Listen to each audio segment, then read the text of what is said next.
Сказал имам Фахруддин ибн Асакир, да смилуется над ним Аллах: «Знаете, да наставит Аллах свят он и велик нас и вас, что каждый человек, мукалляф, должен знать, что Аллах – единственный Господь в своем владычестве. Он сотворил весь мир, верхний и нижний, престол и трон, небеса и землю, все, что внутри них и между ними. Все созданное подчиняется Его силе. Ни одна песчинка не шелохнется без Его на то воли. Никто не помогает Ему в творении, и Он не имеет сотоварища в своем владычестве.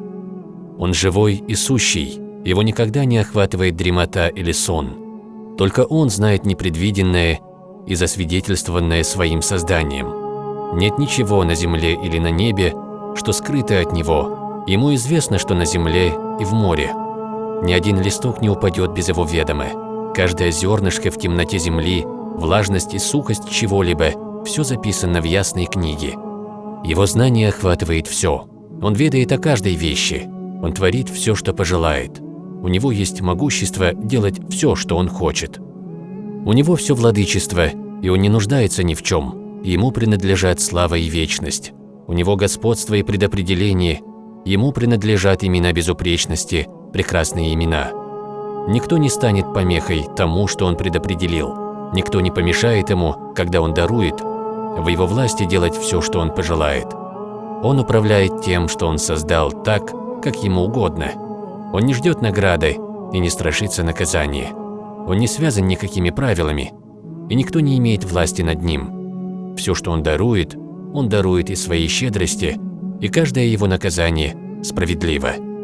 Его не спрашивают о том, что Он делает, но их спрашивают.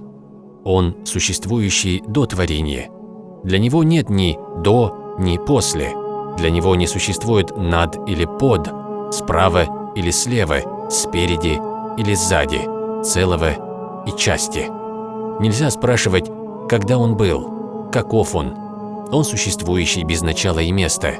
Он сотворил существ и пожелал существования времен. Он не ограничен временем и не принадлежит месту.